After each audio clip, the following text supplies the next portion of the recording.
السلام علیکم ورحمۃ اللہ وبرکاتہ۔ ان الحمد للہ نحمده ونستعینه ونستغفره ونؤمن به ونتوکل علیہ ونعوذ باللہ من شرور انفسنا ومن سیئات اعمالنا من يهده الله فلا مضل له ومن يضلله فلا هادي له وأشهد أن لا إله إلا الله وحده لا شريك له وأشهد أن محمدًا عبده ورسوله أما بعد فإن خير الحديث كتاب الله وخير الهدي هدي محمد صلى الله عليه وسلم وشر الأمور محدثاتها وكل محدثة بدعة وكل بدعة ضلالة وكل ضلالة في النار۔ أعوذ بالله السميع العليم من الشيطان الرجيم من همزه ونفخه ونفثه بسم الله الرحمن الرحيم۔ يا أيها الذين آمنوا اتقوا الله حق تقاته ولا تموتن إلا وأنتم مسلمون۔ يا أيها الناس اعبدوا ربكم الذي خلقكم من نفس واحدة وخلق منها زوجها وبث منهما رجالا كثيرا ونساء واتقوا الله الذي تساءلون به والأرحام إن الله كان عليكم رقيبا۔ يا أيها الذين آمنوا اتقوا الله وقولوا قولا سديدا يصلح لكم أعمالكم ويغفر لكم ذنوبكم ومن يطع الله ورسوله فقد فاز فوزا عظيما۔ أما بعد، قال النبي صلى الله عليه وسلم اجتنبوا 7 الموبقات۔ قالوا وما هن يا رسول الله؟ قال الشرك بالله والسحر وقتل النفس التي حرم الله إلا بالحق وأكل الربا وأكل مال اليتيم والتولي يوم الزحف وقذف المحصنات الغافلات المؤمنات أو كما قال عليه الصلاة والسلام۔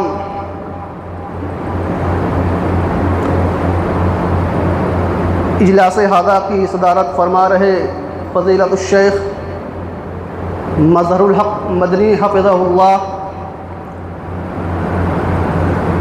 ضلعی جمعیت اہل حدیث اعظم گڑھ کے ناظم عمومی فضیلت الشیخ فاروق عبداللہ حفظہ اللہ، دیگر علماء کرام اور میرے سامنے بیٹھے بزرگان دین و ملت، پردہ نشین مائیں اور بہنیں، یہ بات ہم میں سے ہر ایک انسان کو معلوم ہے کہ انسانوں سے گناہ ہوتے ہیں۔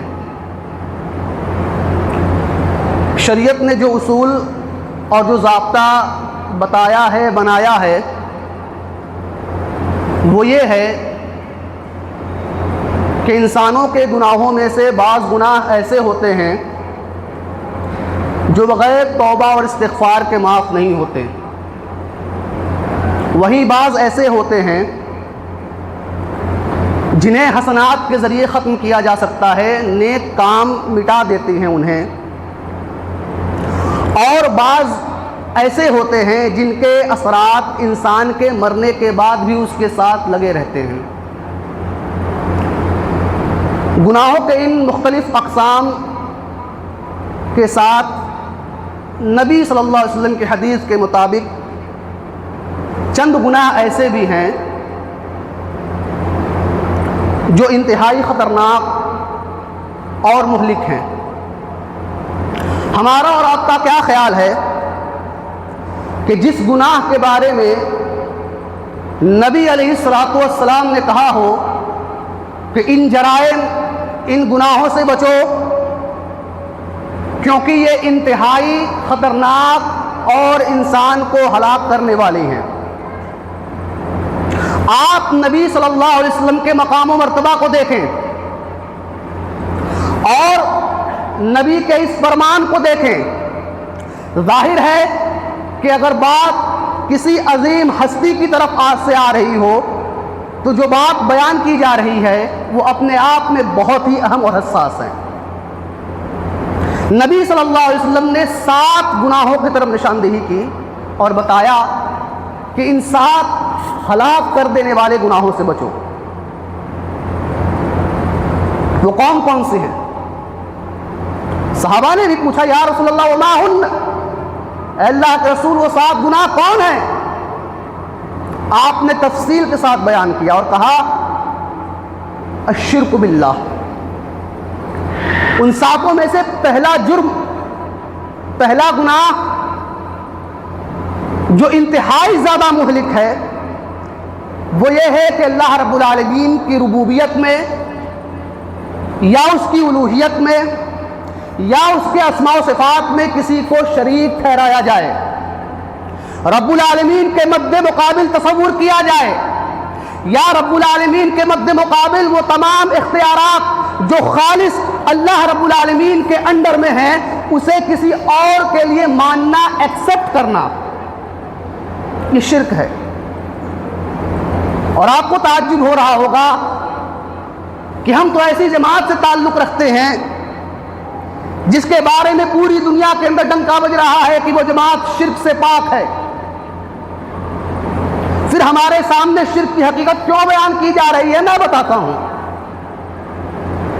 میری مائیں اور بہنیں بھی سن رہی ہیں۔ سوال یہ ہے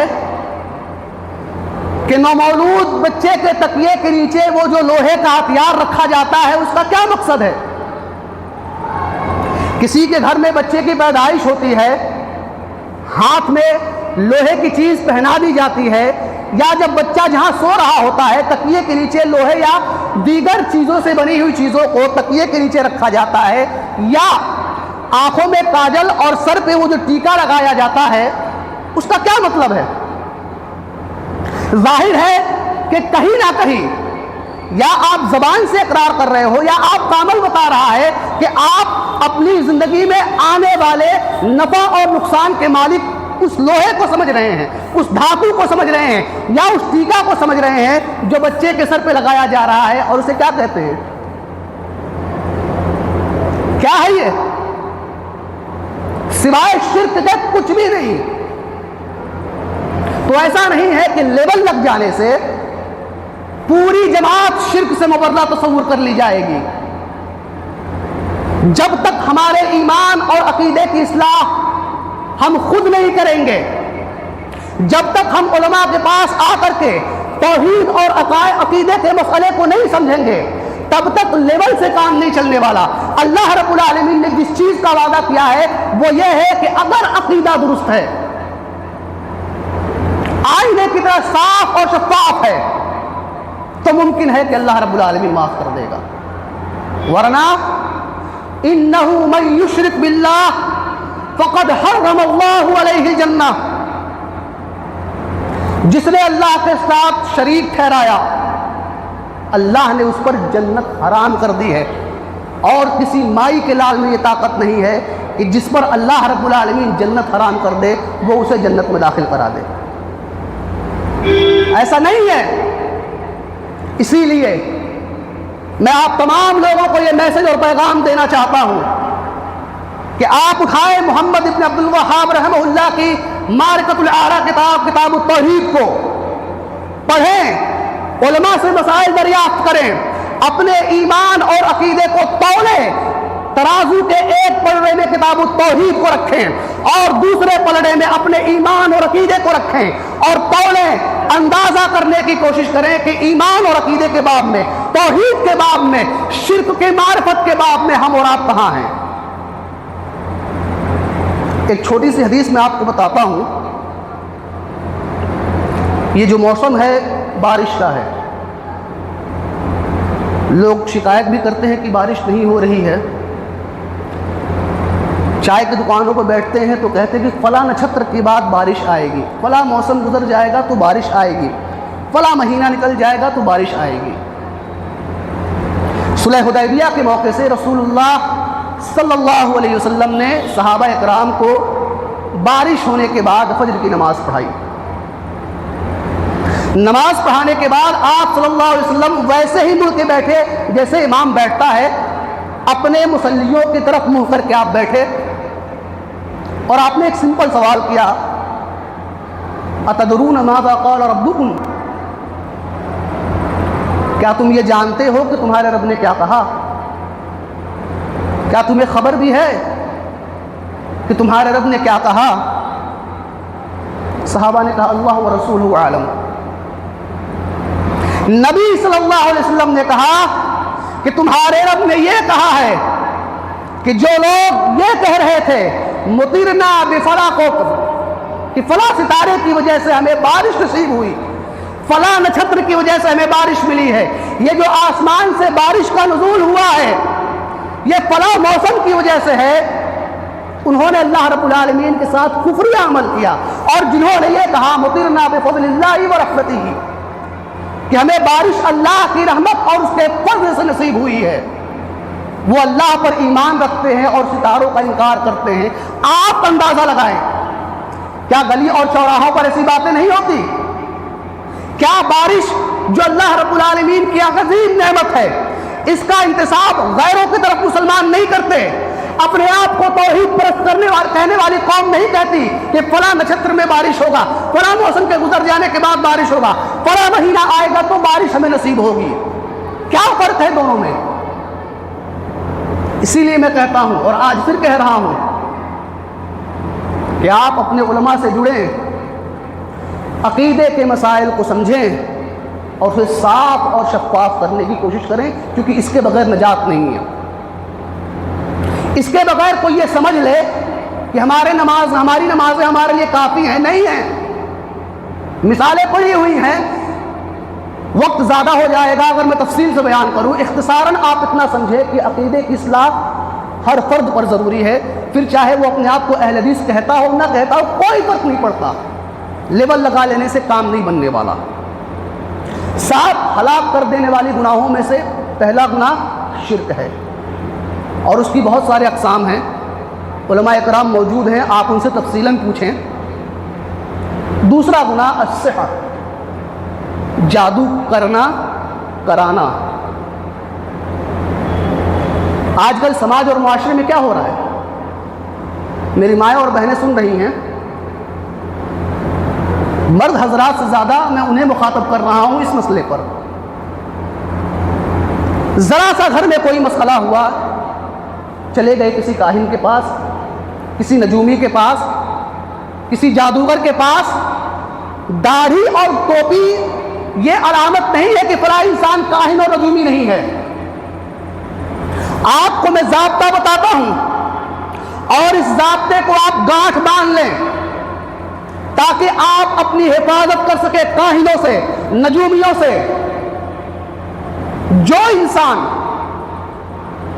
آپ سے ایسی چیز کا مطالبہ کرے، کسی ایسی خاص چیز کا مطالبہ کرے جس کی تخصیص شریعت نے نہیں کی ہے، اللہ اس کے رسول نے جسے خاص نہیں بتایا ہے، خاص موسم میں خاص رنگ کا یا خاص چیز یا خاص کپڑا، اگر کوئی ایسی مخصوص چیز کا مطالبہ ہو رہا ہے جس کو اللہ اور اس کے رسول نے نہیں کیا ہے، آپ یقین جانیں ایسا انسان جادوگر ہے جو اپنے آپ کو رقیہ شرعیہ کے نام پر پوری دنیا کے اندر متعارف کرا رہے ہیں۔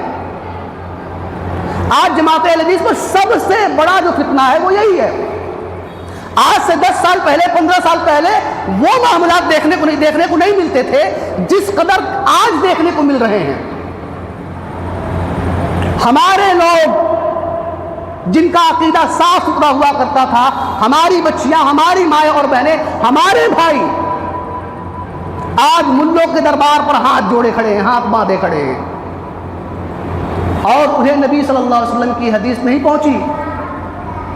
آپ نے کہا لیس منا من تطیر له او تطیر له او تکہن له او تکہن له او سحر له او سحر له۔ وہ انسان، وہ مرد ہو یا عورت، وہ ہم میں سے نہیں ہے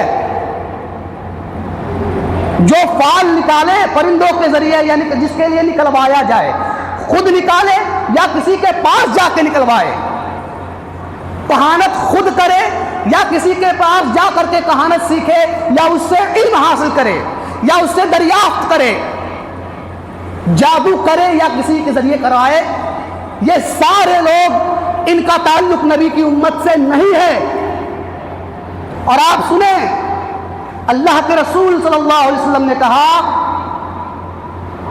من اتا عرافا او کاہنا فسألہ عن شیء لم تقبل صلاتہ 40 یوما، جو انسان مرد ہو یا عورت کسی کاہن کے پاس جائے، کسی نجومی کے پاس جائے، کسی ایسے انسان کے پاس جائے جس کا بظاہر لباس مسلمانوں والا ہو، علماء والا ہو، لیکن کام نجومیوں کا ہو، جادوگروں کا ہو، جائے فَسَأَلَهُ عَنْ شَيْءٍ، کچھ پوچھے، لَمْ تُقْبَلْ صَلَاتُهُ 40 يَوْمًا، 40 دن کی نماز اللہ کے یہاں قبول نہیں ہوگی، جا کر کے پوچھنے کی وجہ سے۔ جاؤ، اب تو لوگوں کا مشکل کشا اللہ رب العالمین نہیں رہا، لوگوں کا ایمان اس قدر کمزور ہو گیا کہ وہ اللہ کو چھوڑ کر اللہ کے بندوں کے دروازے کھٹکھٹاتے ہیں۔ جاؤ پوچھو، 40 دن نماز پڑھنی ہے، نماز معاف نہیں ہے، لیکن وہ 40 دن کی نماز ہمارے اور آپ کے منہ پہ مار دی جائے گی۔ کیسا لگے گا؟ 40 دن آپ سے مزدوری کرائی جائے اور کہا جائے کہ مزدوری میں کچھ نہیں ملے گا، نکلو یہاں سے۔ 40 دن کے محنت پہ پانی پھیر دیا گیا، تو اس عمل سے بچنے کی ضرورت ہے۔ دوسری حدیث کے الفاظ ہیں، نبی صلی اللہ علیہ وسلم نے کہا من اتا عرافا او کاہنا فسألہ عن شیء فصدقہ بما یقول فقد کفر بما انزل علی محمد صلی اللہ علیہ وسلم۔ جو کسی نجومی، جادوگر، کاہن کے پاس جائے، اس کے سامنے اپنا مسئلہ رکھے اور وہ جو بات کہے اسے سچ مان لے۔ کاہن کیا کہتا ہے؟ نجومی کیا کہتا ہے؟ آپ کے بھائی نے جادو کرایا ہے، آپ کے پڑوسی نے جادو کرایا ہے، آپ کے رشتہ دار نے فلاں کام کیا ہے، آپ سے حسد اور جلن رکھنے والے لوگوں نے ایسا کیا ہے۔ عورتیں یہاں تک کہ مرد حضرات کہتے ہیں ہاں ہاں سچ کہہ رہے ہو، ایسا ہی ہے، وہ مجھ سے جلن رکھتا ہے، وہ میرے خلاف ہے، وہ اس کو مجھ سے حسد ہے، ممکن ہے اس نے ہی کرایا ہو۔ فَصَدَّقَهُ بِمَا يَقُولُ، یہی تو تصدیق ہے، یہی تو سچ ماننا ہے۔ سچ مانا فَقَدْ كَفَرَ بِمَا أُنزِلَ عَلَى محمد، تو اس نے نبی صلی اللہ علیہ وسلم کی شریعت کا انکار کیا۔ اس سے بدترین جرم، اس سے بدترین گناہ اور اس سے زیادہ مہلک گناہ کیا ہوگا کہ ایمان نصیب ہوئی اللہ کی رحمت سے اور اپنی غلطی کی بنیاد پر، توحید کو نہ جاننے کی وجہ سے، شرک کو نہ پہچاننے کی وجہ سے ایسے لوگوں کے پاس گئے جن کے پاس جانے کے بعد، جن کی تصدیق کرنے کے بعد انسان کفریہ عمل کا مرتکب ہوتا ہے۔ میری مائیں اور بہنیں اپنے نفس کا محاسبہ کریں، حساب لگائیں کہ وہ شریعت محمدیہ یا امت محمدیہ کی فرد ہے بھی یا نہیں، کیونکہ عمل تو ایسا نہیں ہے اور عمل سے ایسا نہیں لگ رہا ہے کہ وہ اس امت کے افراد ہیں، کیونکہ ان کے پہچان کیا تھے؟ نبی صلی اللہ علیہ وسلم کے زمانے میں بھی اس طرح کے معاملات ہوئے، خود آپ صلی اللہ علیہ وسلم پر ہوا۔ آپ نے کیا کیا؟ آپ نے معوذتین کو پڑھا، اپنے اوپر دم کیا، نبی صلی اللہ علیہ وسلم کی زندگی سے لے کر صحابہ کرام کی زندگی تک آپ آئیں، صحابہ سے ہوتے ہوئے تابعین تک آپ آئیں، آپ کو ایک مثال نہیں ملے گی کہ نبی صلی اللہ علیہ وسلم کی زندگی میں یا زمانے میں یا صحابہ کے زمانے میں کہیں بھی خاص کر کوئی رقیہ کرنے والا انسان موجود تھا۔ آج تو ہر گلی میں، ہر محلے میں، ہر علاقے میں رقیہ سینٹر کھلا ہوا ہے، اور اور معذرت کے ساتھ میں کہتا ہوں مجھے معاف کریں، پر ان نام نہاد راقیوں نے، رقیہ کرنے والوں نے مسلم بہنوں اور عورتوں کا اس قدر شوشن کیا کہ شاید کسی نے نہ کیا ہو۔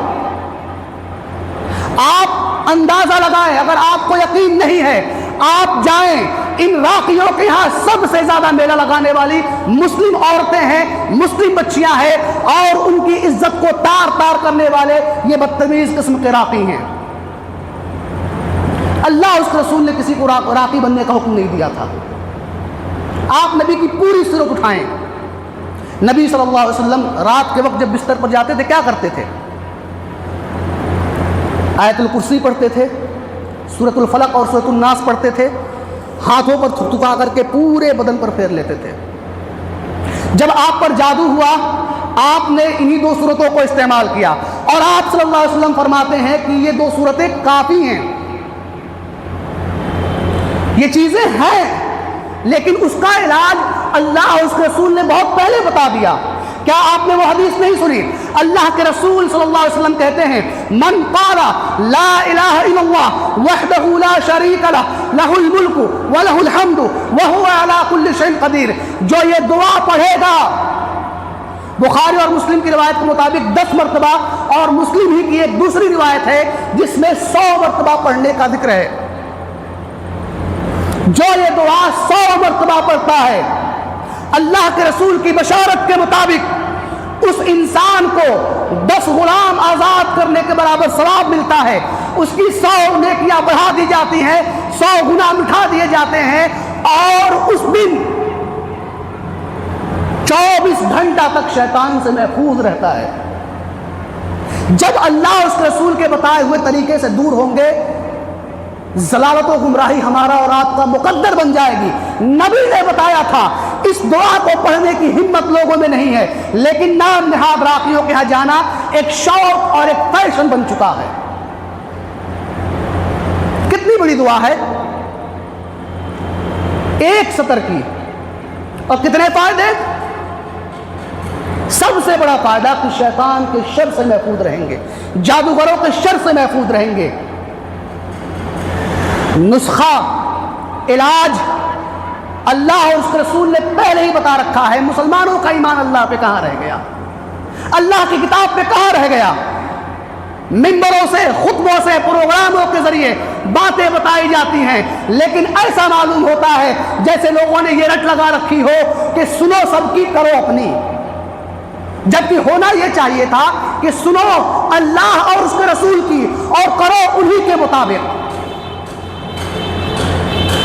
دوسری حدیث میں اللہ کے رسول صلی اللہ علیہ وسلم کہتے ہیں کہ جس نے یہ دعا پڑھی، بسم اللہ الذی لا یضر مع اسمہ شیء فی الارض ولا فی السماء وہو السمیع العلیم، صبح میں جس نے 3 بار پڑھا اور شام میں جس نے 3 بار پڑھا، وہ ہر قسم کے فتنے سے، شر سے، شیاطین سے، جادوگروں سے انشاءاللہ محفوظ رہے گا۔ ہمارے یہاں فجر کی نماز نہیں پڑھتے لوگ، دعائیں کہاں سے پڑھیں گے؟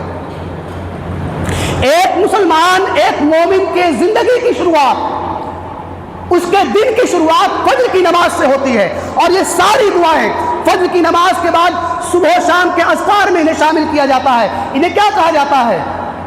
صبح و شام کے اذکار، صبح و شام میں پڑھے جانے والی دعائیں وہ صرف اسی لیے سکھائی گئی ہیں کہ انسان کو کسی اور کی ضرورت ہی نہ پڑے، انہیں اس بات کا یقین ہو کہ ان کا رب تن تنہا ان کے لیے کافی ہے۔ لیکن افسوس کی بات ہے کہ ہمارے ہاں فجر کی نماز نہیں پڑھی جاتی اور شکایت کیا جاتا ہے مولوی صاحب فلاں کو جادو ہو گیا ہے، فلاں مسحور ہے، فلاں پہ جن، اور پتہ نہیں کیا کیا باتیں کہی جاتی ہیں۔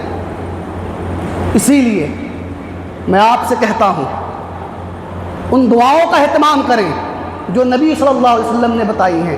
کیا آپ کو لگتا ہے کہ نبی کے طریقے سے زیادہ بہتر، زیادہ افضل، زیادہ قوی اور زیادہ مؤثر کوئی اور طریقہ ہو سکتا ہے؟ ظاہر ہے کہ کبھی بھی نہیں۔ سورج پورب کے بجائے پشچم سے نکل سکتا ہے، لیکن جو نبی نے طریقہ بتایا، جو راستہ بتایا، جو منہج سکھایا، جو دعائیں، جو طریقہ بتایا، وہ اپنے آپ میں 100% بغیر کسی شک و شبہ کے اوتھینٹک ہیں اور انسانوں کے لیے کافی ہیں۔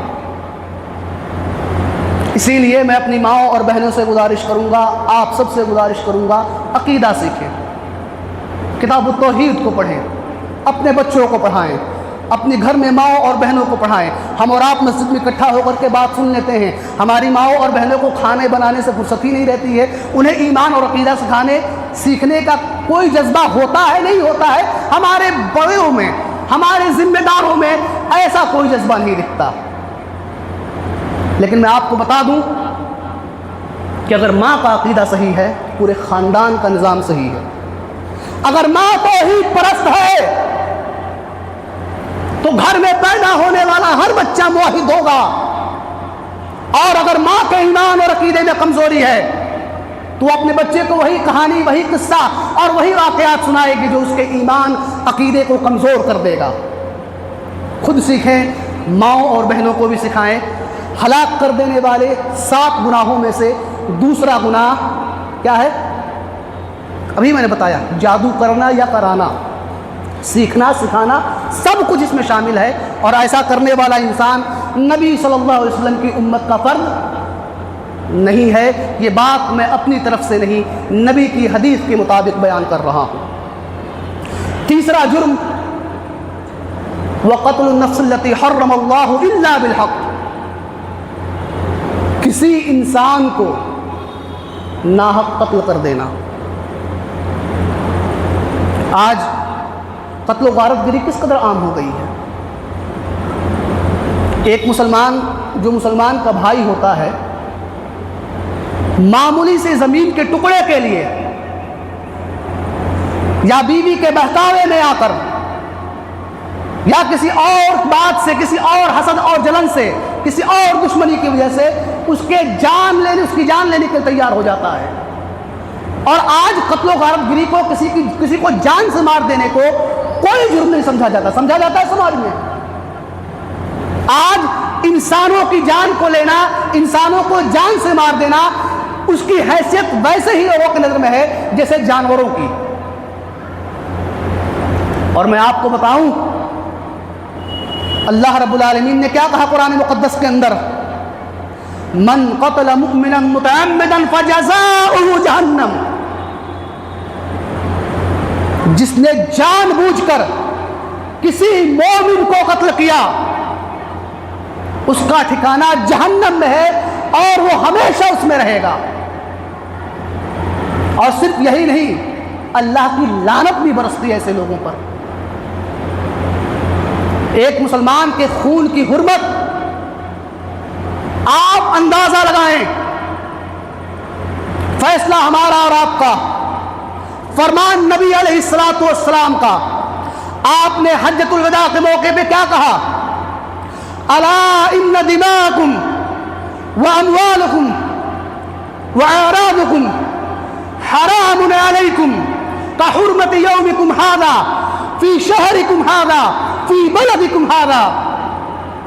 لوگوں، مسلمانوں، تمہارے خون، تمہارے مال اور تمہاری جانیں، تمہاری عزت و آبرو آپس میں ایسے ہی حرام ہے تم پر جیسے یہ دن ہے، یعنی عرفات کا دن، اور جس جگہ رسول اللہ صلی اللہ علیہ وسلم کھڑے ہو کر کے جو خطبہ دے رہے ہیں، جس طریقے سے اس مقام کی حرمت ہے، اس دن کی حرمت ہے، اسی طریقے سے مسلمانوں کا خون آپس میں اتنا ہی محرم، محترم اور ایک دوسرے پر ویسے ہی حرام ہے۔ اپنے بچوں کو سکھائیں، سباب المسلم فسوق وقتالہ کفر، ایک مسلمان کو گالی دینا فاسقانہ عمل ہے، اور اس سے جھگڑا کرنا، قتل کرنا نہیں، قتال کا مطلب ہوتا ہے لڑنا، قتل بعد کا مرحلہ ہے، اس کے خلاف ہتھیار اٹھانا، یہ کفریہ عمل ہے۔ ہمارا اور آپ کا کیا خیال ہے؟ اپنے بھائی کے خلاف لاٹھی نکالنے سے پہلے ہم سوچتے ہیں؟ نہیں سوچتے تو نبی کی اس حدیث کو سامنے رکھیں۔ میں بہت زیادہ تفصیل سے نہیں بیان کرنا چاہتا کیونکہ 7 میں سے 3 گناہوں کا بھی ذکر آیا ہے، آئیے چوتھے گناہ کی طرف بڑھتے ہیں۔ نبی صلی اللہ علیہ وسلم نے کہا وَأَكْلُ الرِّبَا، سود کا کھانا۔ آپ جانتے ہیں سود کھانا، کھلانا، لکھنا لکھانا، گواہ بنانا، سود سے ریلیٹڈ جتنی بھی چیزیں ہیں، اس سے متعلق جتنی بھی چیزیں ہیں، وہ سب حرام ہیں اور سب کا گناہ برابر ہے۔ آپ نے قرآن مقدس کی آیتیں سنی ہوں گی کہ اللہ رب العالمین کہتا ہے فَإِن لَّمْ تَفْعَلُوا فَأْذَنُوا بِحَرْبٍ مِّنَ اللَّهِ وَرَسُولِهِ، اگر سود کھانا نہیں چھوڑو گے، اگر سود اتنا ہی پسند ہے تو آؤ اور اللہ اور اس کے رسول سے جنگ کرو۔ کیا آپ نے کوئی ایسا گناہ سنا ہے شرک کے علاوہ جس میں اللہ رب العالمین نے جنگ کا اعلان کیا ہو؟ سود ہے، اور کیا پوری دنیا بھی مل کر کے اللہ اور اس کے رسول کا مقابلہ کر سکتے ہیں؟ اللہ نے دعوت دی ہے، نہیں چھوڑو گے، آؤ میدان میں، آؤ، اللہ رب العالمین تمہارا فیصلہ کرے گا۔ ہے ہمت؟ ہے کسی کے اندر اتنی طاقت کہ اللہ رب العالمین کے مقابلے کھڑا ہو جائے؟ تو اللہ والوں یہ گناہ چھوڑو، سود کھانا کھلانا چھوڑو۔ حدیث کے الفاظ ہیں، صحابی کہتے ہیں لعن رسول اللہ صلی اللہ علیہ وسلم آکل الربا وموکلہ وکاتبہ وشاہدہ وقال ہم سوا۔ صحابی بیان کرتے ہیں کہ اللہ کے رسول نے لعنت بھیجی، کس پر؟ سود کھانے والے پر، سود کھلانے والے پر، سود کو لکھنے والے پر، سود پر گواہ بننے والوں پر، اور کہا کہ یہ سب گناہ میں برابر ہیں۔ جس پر رسول اللہ نے لعنت بھیجی ہو، اس جرم، اس گناہ کے بارے میں ہمارا اور آپ کا کیا تصور ہوگا؟ اور لعنت سمجھتے کسے کہتے ہیں؟ اللہ کی رحمت سے دوری۔ اور نبی علیہ الصلوۃ والسلام نے فرمایا کہ قیامت کے دن جب تک اللہ کی رحمت لوگوں کو نصیب نہیں ہوگی، تب تک کوئی بھی انسان جنت میں داخل نہیں ہو سکتا۔ اپنی نیکیوں کی بنیاد پر، اپنی اچھائیوں کی بنیاد پر، اپنے تقوی کو بنیاد بنا کر کوئی انسان بغیر اللہ کی رحمت کے جنت میں داخل نہیں ہو سکتا۔ صحابہ نے عرض کیا یا رسول اللہ، کیا آپ کو بھی اللہ کی رحمت کی ضرورت ہے؟ کہا ہاں، جب تک اللہ کی رحمت مجھے ڈھانپ نہ لے تب تک میں بھی نہیں جا سکتا۔ اور لعنت کا مطلب ہوتا ہے اللہ کی رحمت سے دوری۔ فیصلہ کریں آپ، کیا آپ چنیں گے، کس طرف جائیں گے، کس چیز کو ایکسپٹ کریں گے، کیا کھائیں گے اور کیا چھوڑیں گے؟ فیصلہ ہمارا اور آپ کا ہے، اختیار اللہ رب العالمین نے دیا ہے۔ چوتھا سب سے بڑا گناہ سود کھانا، وَأَكْلُ مَالِ الْيَتِيمِ، یتیم کے مال کو کھانا، یہ بھی بہت بڑا جرم ہے، بہت بڑا گناہ ہے۔ إِنَّ الَّذِينَ يَأْكُلُونَ أَمْوَالَ الْيَتَامَى ظُلْمًا إِنَّمَا يَأْكُلُونَ فِي بُطُونِهِمْ نَارًا، جو لوگ ظلم کے طریقے سے ظلم کرتے ہوئے یتیموں کا مال کھا جاتے ہیں، وہ در حقیقت یتیموں کا مال نہیں کھا رہے ہیں، وہ جہنم کے انگاروں کو اپنے پیٹ میں ٹھوس رہے ہیں، اور عنقریب انہیں جہنم میں دھکیل دیا جائے گا۔ آج سماج اور معاشرے میں یتیم کے مال کو لے کر کتنی حساسیت ہے، ہمارے اور آپ کے اندر کتنی جاگرکتا ہے، کتنا ہم اور آپ اس مسئلے کو لے کر کے متنبہ ہیں، ہمارے اور آپ کے اندر اس مسئلے کی حساسیت کو لے کر کتنی فکر ہے، ہمیں اور آپ کو اندازہ لگانا ہوگا۔ سماج کا وہ فرد، وہ انسان جس کی کفالت میں کوئی یتیم ہے، بچہ ہو یا بچی ہو، میری مائیں اور بہنیں سنیں، کیونکہ دوسروں کے مال پر سب سے زیادہ نظر انہی کی ہوتی ہے۔ معذرت کے ساتھ شاید برا لگے، سچائی یہی ہے۔ بھائی کو بھائی کا دشمن کون بناتا ہے؟ تو دوسروں کے مال پر سب سے زیادہ نظر کس کی ہوتی ہے؟ اور پھر یتیم، اور کیا حاصل کر لیں گے ہم اور آپ کسی بھی یتیم کا مال کھا کر کے؟ دنیا کے اندر کتنا رتبہ ہوگا ہمارا، کتنا بڑا مقام ہوگا، اور کتنی بڑی حیثیت ہوگی؟ وہ سارا رتبہ، ساری حیثیت، سارا عقل اور ساری قوت اللہ رب العالمین کے سامنے ریزہ ریزہ ہو جانی ہے۔ تو دنیا کے چند ٹکڑوں کی وجہ سے، دنیا کی ایسی چیزوں کی وجہ سے ہم اور آپ اپنے پیٹ میں جہنم کا انگارہ کیوں بھریں؟ کیا یہ ہمارے ساتھ چلی جائیں گی، یا ہماری قبروں میں سونے کی اینٹ لگ جائیں گی، یا ہمیں سفید کفن کے علاوہ سونے کی تار کی بنے ہوئے کفن نصیب ہوگا؟ کس لیے؟ العموم ہوتا یہ ہے کہ درخت کوئی اور لگاتا ہے اور پھل کوئی اور کھاتا ہے۔ ہمارے بڑے اپنی زندگی صرف کرتے ہیں، ایک پونجی تیار کرتے ہیں، اور جب اس سے فائدہ اٹھانے کا وقت آتا ہے وہ دنیا سے چلے جاتے ہیں، اولاد فائدہ اٹھاتی ہے۔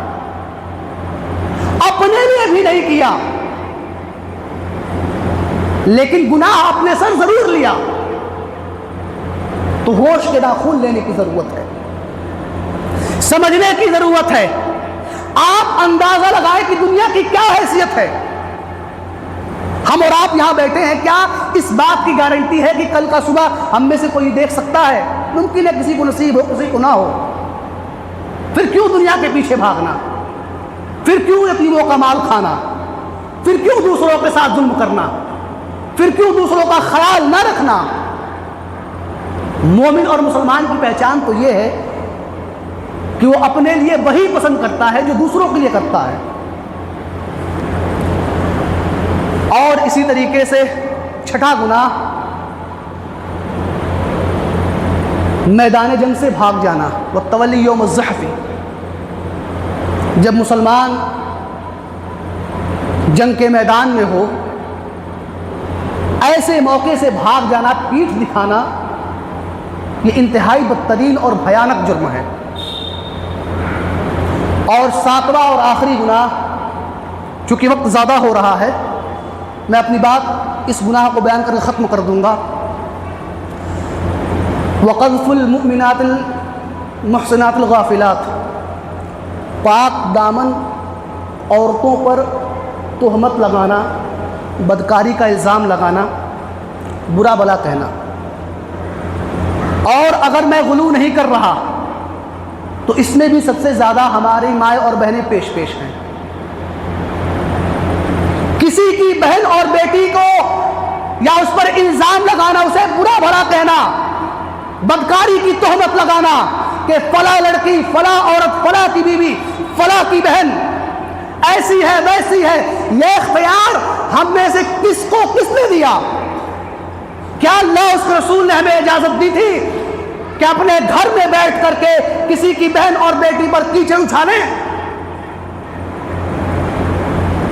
ہمارے سماج میں آج یہ جرم اس قدر بڑھا ہوا ہے کہ اس کی کوئی انتہا نہیں۔ شادی کا رشتہ دیکھنے گئے، لڑکی والوں نے منع کر دیا کسی وجہ سے، لوگ کیا کہتے ہیں؟ آپ اپنے دل پر رکھ کر کے فیصلہ کیجئے گا۔ میری مائیں اور بہنیں بھی بتائیں، اجیوں کی لڑکیاں میں ہی کمی رہی، تو کی لڑکیاں تو ایسے ہے، تو کی لڑکیاں تو میں دیکھوں فلانے سے بتیاوت تھی، فلانے سے اس کا تعلق ہے۔ اللہ والو، کچھ تو شرم کرو، کچھ تو سوچو۔ وہی جملہ تمہاری بہن کے بارے میں کہا جائے، تمہاری ماں کے بارے میں کہا جائے، تمہاری بیٹی کے بارے میں کہا جائے، تمہارے حلق سے نیچے اترے گا؟ اللہ رب العالمین نے کہا کہ جو لوگ پاک دامن عورتوں پر تہمت لگاتے ہیں، لعنوا فی الدنیا والآخرہ، ایسے لوگ دنیا میں بھی ذلیل و خوار ہوں گے اور آخرت میں بھی اللہ رب العالمین نے ان کے لیے بہت بڑا عذاب تیار کر رکھا ہے۔ دنیا میں بھی ملعون قرار دیے جائیں گے، آخرت میں بھی ملعون قرار دیے جائیں گے۔ نہ دنیا ان کی بہتر گزرے گی، نہ آخرت میں ان کے ساتھ بہتر معاملہ ہونے والا ہے۔ ہوش کے ناخون لینے کی ضرورت ہے۔ کسی کی عزت، کسی کی آبرو، کسی کی بہن بیٹی کی عزت و آبرو اتنی سستی نہیں، خاص کر مسلمان کی، کہ جو چاہے جیسے چاہے اپنی زبان گندی کرتے پھرے۔ نہیں، کسی کو یہ اختیار نہیں دیا گیا۔ المسلم اخو المسلم لا يظلمه ولا يخذله التقوى ها هنا يشير الى صدره 3 مرات۔ نبی نے کہا ایک مسلمان دوسرے مسلمان کا بھائی ہے، ایک مسلمان عورت اپنے دوسرے مسلمان عورتوں کو اپنی بہن سمجھے، اگر وہ مسلمان ہے، اگر وہ اللہ اور یوم آخرت پر ایمان رکھتی ہے، اگر اس کا اعتقاد، اس کا ایمان اللہ اس کے رسول پر ہے، تو تقاضا یہ ہے کہ وہ اپنے ساتھ دنیا کے تمام مسلم عورتوں کو اپنی بہن سمجھے، اور اگر اسے یہ بات پسند ہے کہ اس کی بہن کے بارے میں لوگ کہیں تو کہو۔ اگر اسے پسند ہے کہ اس کی بہن کی عزت و آبرو سماج میں اچھالی جائے تو اچھالو شوق سے، لیکن ایک مسلمان کا یہ کام نہیں ہے۔ لا یظلمہ، ایک مسلمان دوسرے مسلمان پر ظلم نہیں کرتا، ولا یخذلہ، اسے ذلیل و رسوا نہیں کرتا، ولا یحقرہ، اسے حقیر نہیں سمجھتا، چھوٹا نہیں سمجھتا اپنے مقابلے میں۔ اور آخری جملہ جو نبی نے کہا وہ ہر انسان کو سمجھنا چاہیے، سننا چاہیے، التقوی ہا ہنا یشیر الی صدرہ۔ نبی نے اپنے سینے کی طرف اشارہ کرتے ہوئے کہا اگر حقیقی معنوں میں متقی اور پرہیزگار ہو، اگر تمہارے اندر تقوی ہے تو تمہارا تقوی تمہارے دل سے شروع ہوگا، تمہارے دل کے اندر ہوگا، اس کی ابتدا، اس کی شروعات تمہارے دل سے ہوگی۔ دل صاف ہے، دل میں گندگی نہیں ہے، دل میں قدورت نہیں ہے، دل پاک ہے، یہیں سے شروعات ہونی ہے، تو آپ متقی ہیں، آپ پرہیزگار ہیں، ورنہ آپ خیر منائیں۔ یہ 7 ایسے گناہ ہیں جو انسان کے دنیا اور آخرت دونوں کو تباہ و برباد کر دیتے ہیں۔ اسی لیے میں تمام لوگوں سے گزارش کروں گا کہ ہم اور آپ ان گناہوں کی حقیقت کو سمجھیں، خاص کر میری مائیں اور بہنیں، اور ان سے حتی المقدور بچنے کی کوشش کریں۔